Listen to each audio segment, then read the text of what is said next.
Mudiad Cymunedol Cymru. A syniad yna fo'n eitha syml mewn ffordd. Da ni wedi bod fel pobl sy'n gweithio efo cwmni Bro Ffestiniog yn siarad efo pobl ar hyd a lled Cymru. A be sy'n amlwg ydy bod yna angen i gymunedau cael rhyw fath o ffordd creadigol i fedru siarad efo'i gilydd. Bod gyda ni'r asiantaethau yma sy'n bod yn helpu gymunedau ac sy'n eitha llwyddiannus fel Canolfan Cysylltwch Cymru er enghraifft. Ond da ni hefyd yn ffeindio na beth sy'n wirioneddol effeithiol ydy bod cymunedau yn siarad efo cymunedau eraill. Da ni wedi weld er enghraifft efo cynnydd yn y tyladau cymunedol yn Ogledd Cymru. Wel, y ffaith bod un ardal un cymuned wedi llwyddo a wedi helpu llefydd eraill i wneud rhywbeth tebyg. Felly, mae yna angen ar hyd a lled Cymru da ni'n ffeindio i gymunedau helpu gilydd yn uniongyrchol fel yna. A'r ail beth ydy y berthynas rhwng cymunedau a llywodraeth. Llywodraeth ar lefel lleol ac llywodraeth ganol yng Nghymru. Da ni angen llais unedig, da ni angen llais ar y cyd a llais sydd â grym i ddylanwadu ar llywodraeth. Ges i'r profiad rhai blynyddoedd yn ôl o fynd i Sweden i gyfarfod o Senedd y Cymunedau yn Sweden. Ac yn y bôn, beth sydd wedi digwydd yn Sweden ydy, mi oedd yr ardal ymledig i ddechrau yn sylweddoli na doedd nhw ddim llawer o ddylanwad ar y llywodraeth yn Sweden. Ond be wnaethon nhw oedd ymrymuso, ac erbyn rwan, mae yna 4,000 o fentra cymunedol mewn ffordd, gymdeithasau cymunedol ar hyd a lled y wlad. A maen nhw'n cyfarfod bob 2 flynedd a yn y Senedd nes i'n y faint mynychu. Mi oedd 1,000 o gynrychiolwyr o holl gymunedau ar draws Sweden. Er bod wedi dechrau yn wledig, erbyn rwan hefyd yn cynrychiolwyr ardaloedd trefol. A mae y mudiad yna yn wirioneddol bwerus. Mae Senedd y Cymunedau nhw yn rhywbeth mae llywodraeth yn Sweden gorau gwrando arno. Mae yna le i wneud yr un math o beth i addasu hynny ar gyfer Cymru, fel bod gynna ni lais cry i siarad efo llywodraeth, ond hefyd i ddylanwadu ar bolisi ar llywodraeth. Achos mae yna gymryd o potensial rwan i newid pethau yng Nghymru. Pan rwy'n ystyried model o ddatblygu cymunedol sydd wedi datblygu yn ardal Blaenau Ffestiniog neu Bro Ffestiniog, ffordd mae hwn wedi cael ei asio efo syniadaeth a ymarfer yr economi sylfaenol, mae yna le i bethau newid yn eitha sylfaenol yng Nghymru o ddilyn y math yma o fodel o ddatblygu cymunedol. Mi fyddan ni rwan yn edrach yn y ffilm yma, nifer o leisiau ar hyd a lled Cymru.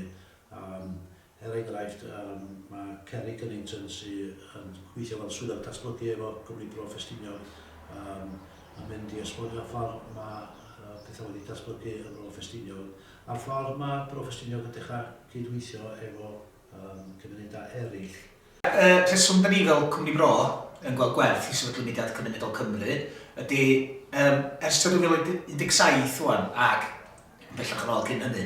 Da ni wedi bod yn trafeilio gwmpas Cymru yn ymweld â gwahanol cymunedau, yn sgwrsio, yn gwrando, yn dysgu'n hunan. A mae yna gwerth aruthrol i hynna, rhannu syniadau.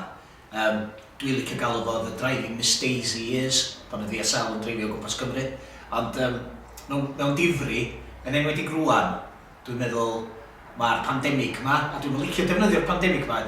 Y mwyaf ti'n defnyddio yr crisis yma fel esgus i ail-afal yn gwaith cymunedol a gweld gwerth mewn cymuned.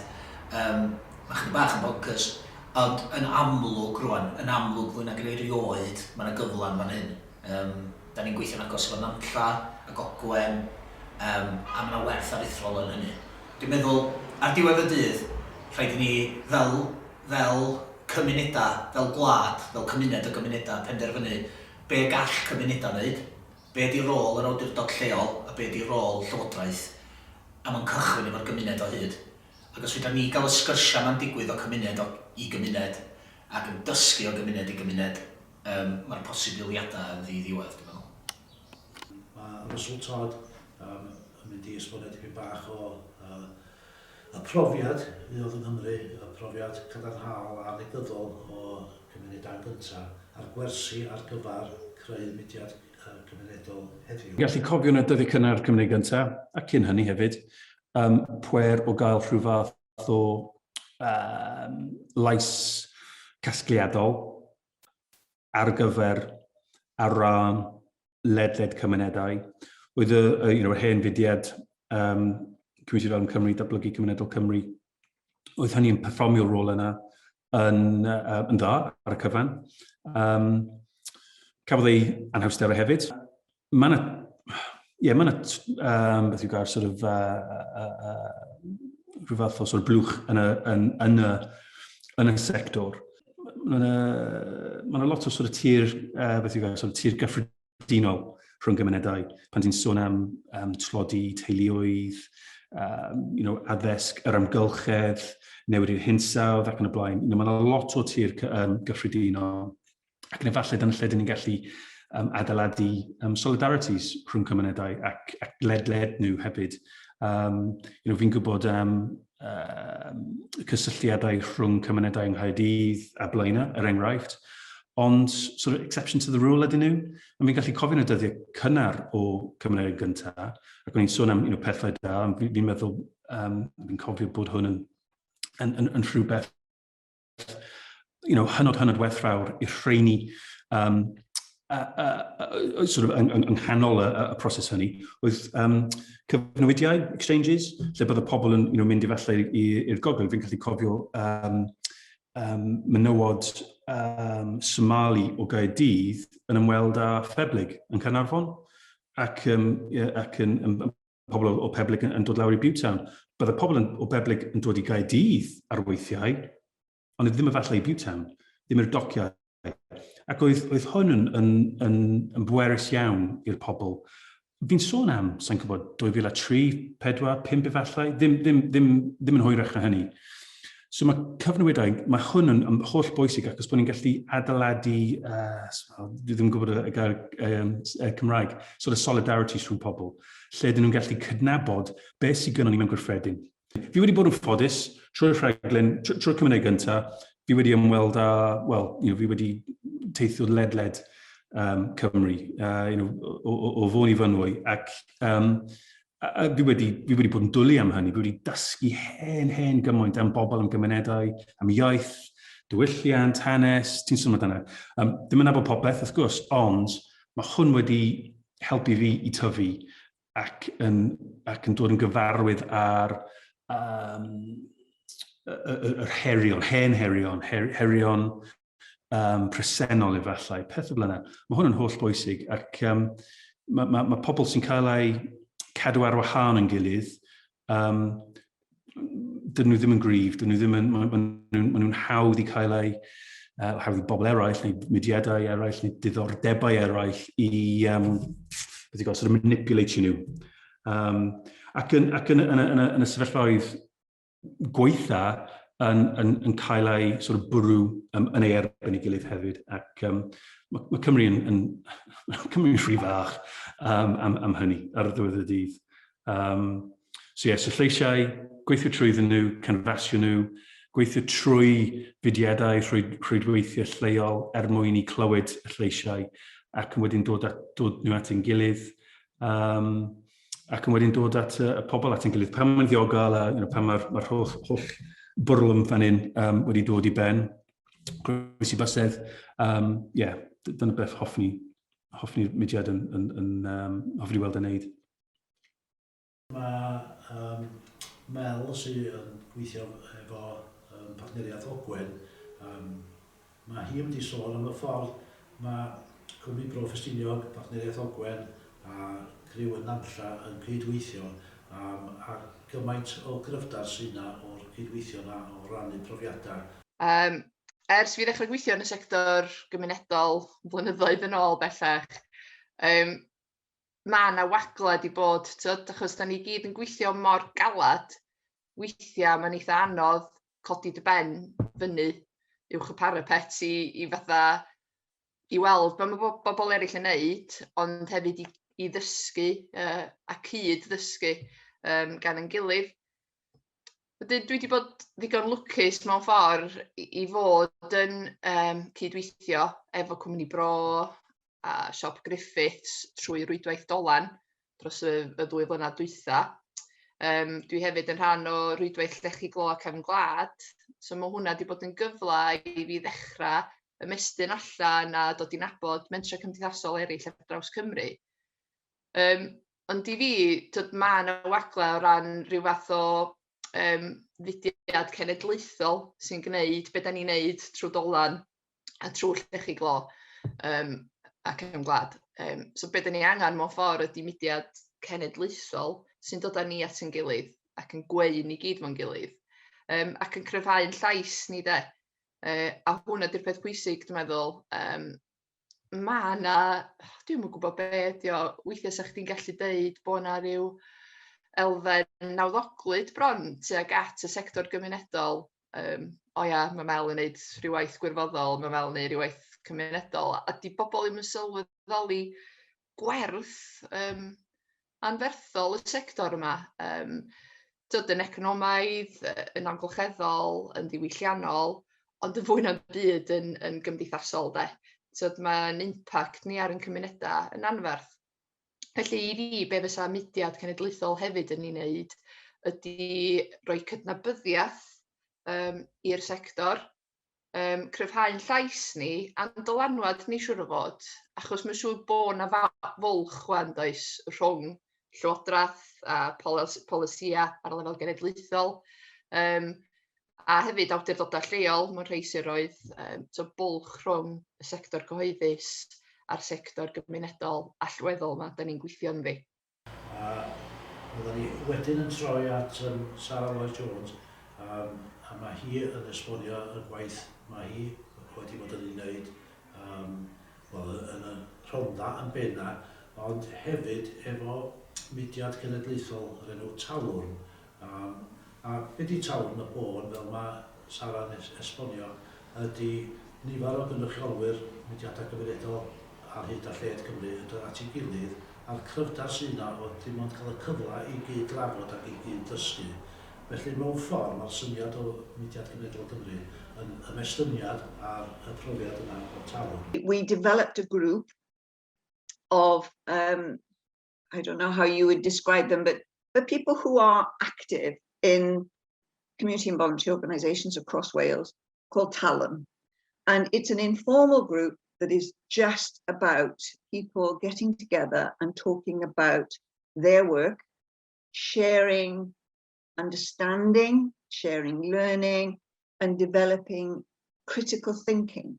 So it becomes a safe place to challenge each other, a safe place to really think about what work is being done and where the gaps are and where the need is. Looking at the potential for the movement and why it's necessary in Wales, I think it has phenomenal potential, and I think that some of the work that the Llechi Glo a Chefn Gwlad partnership has demonstrated in this last year has shown what the potential is, that when communities can talk to each other, and when people working in communities can talk to each other, you strengthen the work, you build a voice in theory, so that one of the things that concerned me coming out of COVID, we did some research looking at the response of communities to COVID.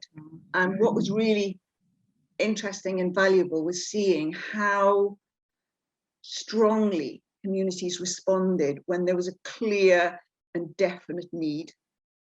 And neighbours who had never spoken to each other before were knocking on each other's door and saying, "Can I help?" And there were all of those wonderful acts of kindness, acts of care, acts of responsibility that were always there, but we could see it with COVID, and it really brought it to the fore.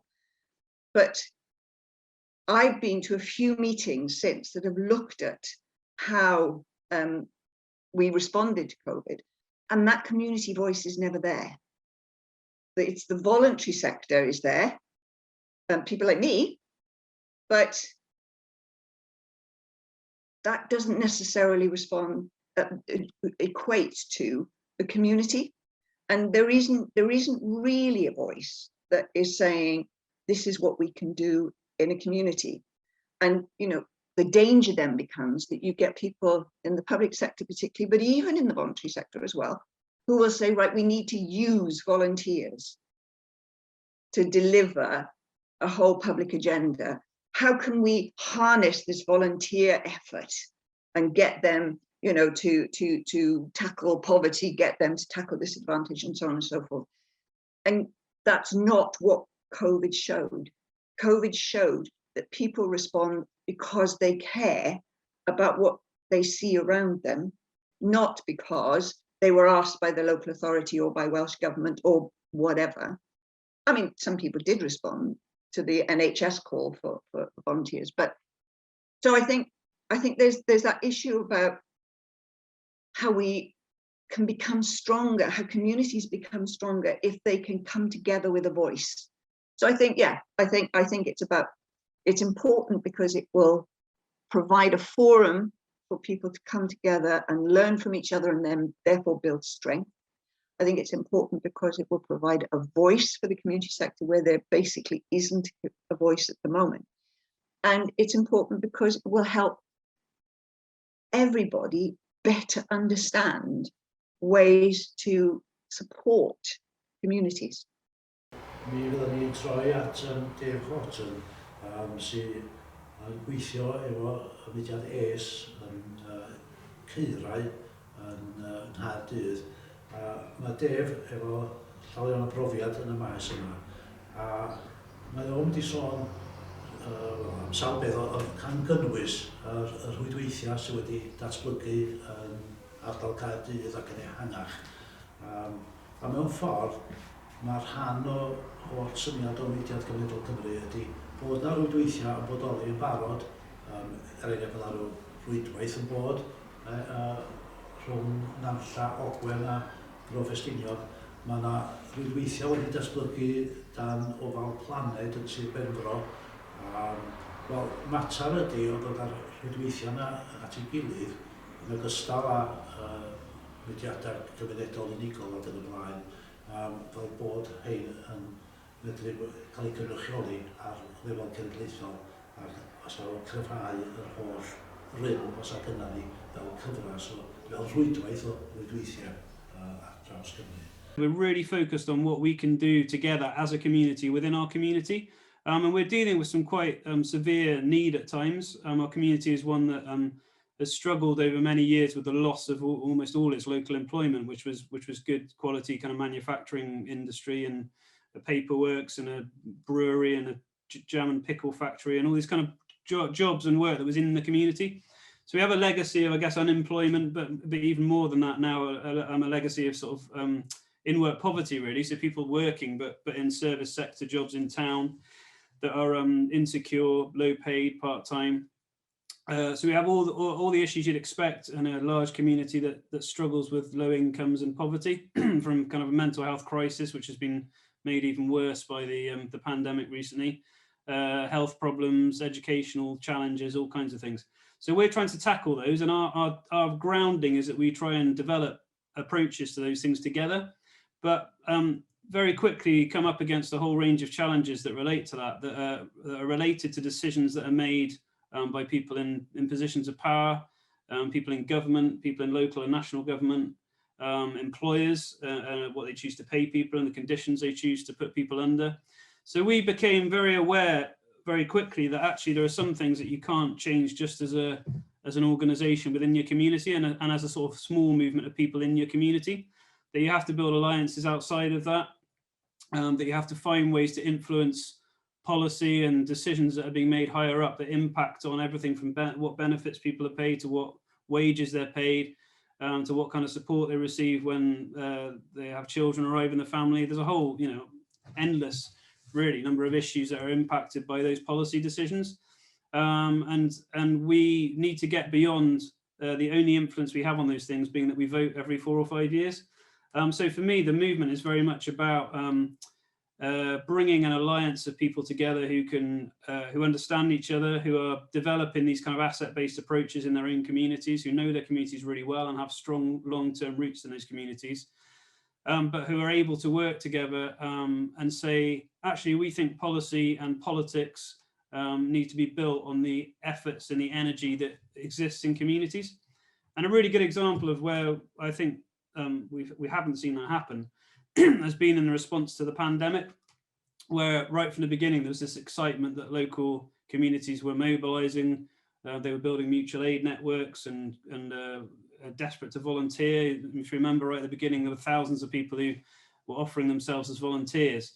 But I think what we saw then was an inability of government, local and national, to really engage with that and to build their response on that energy. So you had sort of top-down solutions that were focused on the market and the state as providers, rather than approaches that were able to tap into that energy locally and actually build that into a national response. And that's been really frustrating to watch. And I don't think it needs to be like that. And I think the strength of the movement, quite apart from all the other benefits like sharing knowledge and best practice and learning from each other and encouraging each other. When I've had conversations recently with organisations across the country, there's a lot of very tired, struggling people, some who are disillusioned. But there's always that spark, there's always that people are there because they want to be there and they have an energy and a commitment that is unusual and is really exciting.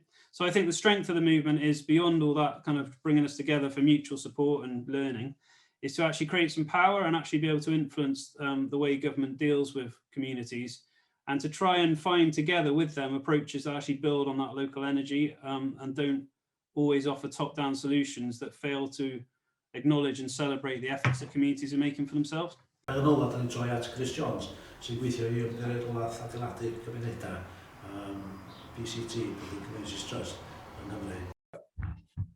O'n i'n meddwl pan fi clywais i y syniad am y dro gyntaf, wel, dyma'r y foment am hwnna, achos dros y blwyddyn diwetha, mae gwaith y Mudiad Cymunedol sydd wedi bod yn bwysig mewn cymunedau lleol ers blynyddoedd, wedi codi profil, ac yn sydyn mae'n y cyfle i wneud tipyn bach o splash, i cael y faint a bwysicrwydd y waith yn werthfawrogi yn fwyaf, a nawr ydy y foment i creu y mudiad fel hwnna.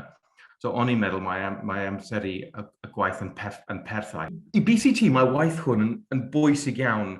Ers 2018, ni wedi dechrau creu fath o rwydwaith. Ni'n galw fo'r rwydwaith cymunedol. A ni wedi rhedeg sawl gwaith da, ni wedi rhedeg y broses ymgynghori i creu y manifesto. Ond os ni'n onest, mae'r rwydwaith yn eitha pasif, mae popeth yn dibynnu arni ni, a dydy hwn ddim yn iach am rwydwaith cymunedol. Ni angen cael y mudiadau lleol arwain y broses. Nhw'n cael y reolaeth, a nhw'n penderfynu beth o'r amcanion a blaenoriaethau. So, i BCT, ni'n chwarae rôl eitha canolig i helpu efo broses ymgynghori. Mae gen i staff efo cysylltiadau genedlaethol a pobl sy'n gallu helpu rhedeg digwyddiadau a tynnu popeth yn gilydd. Ond hefyd, wedyn ni mwyn y rôl ni yn cael ei arwain gan y mudiad, a nid ni yn arwain y mudiad, hwn yn bwysig. Ni yn bron yr unig mudiad cenedlaethol sy'n gweithio am materion datblygu cymunedol nawr. Ond mae'n bwysig i adnabod bod mae'r rôl ni yn rôl gefnogaeth, ddim rôl arweiniad. So, felly, ni'n mynd i chwarae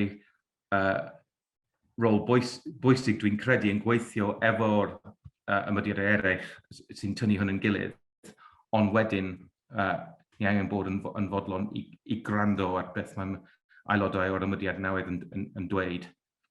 Mae Chris yn dweud, mae angen mwy na y syniadaeth, mwy na jyst manifesto, mae angen rhyw fath o gorff, rhyw fath o rym sy'n medru dylanwadu ar lywodraeth i wireddu yr holl syniadau yma sy'n cael ei mynegu gan gymunedau ar eitha lled Cymru. Ar hyn o bryd, da ni'n canol broses o ymgynghori. Mae yna ymgynghori eang yn digwydd, a mae hwn yn mynd i'r broses sy'n mynd i barhau. Fel da ni yn cael cefnogaeth, a hyd yn hyn, mae rhaid dweud, mae'r ymgynghori wedi profi yn rhywbeth sydd wedi creu ymateb cadarnhaol ar eitha lled Cymru. Mae yna waith gael trefn ar y mudiad yna ar ôl syniadaeth y beth, ond mewn ffordd mae hi yn broses ar y cyd ar hyd a lled Cymru. Mae gyfarfod yn mynd i fod ar y 5 o fis Mehefin, a fydd hwnnw rhyw fath o weithdy mewn ffordd, a mae yna 2 elfen i'r gweithdy hwnnw, sef yn y lle gyntaf fydd yna adroddiad ar yr ymgynghoriad sydd wedi digwydd. Yn ail fydd yna gyfle i gynrychiolwyr cymunedau siarad efo'i gilydd, ymysg ei gilydd, ynglyn â i syniadau nhw ynglyn â Mudiad Cymunedol Cymru. Ac yn drydydd fydd yna map yn cael ei baratoi efo syniadau i'w trafod ynglyn â o'r strwythur, o'r fframwaith y mudiad sydd wedi redeg y mudiad ac yn y blaen. Ond dwi'n meddwl y cwestiwn bwysig ydy, os oes unrhyw berson ddiddordeb yn gefnogol i'r holl syniad o sefydlu Mudiad Cymunedol Cymru i ddod i gysylltiad efo ni, a mae yna le i bawb gydweithio ar hwn.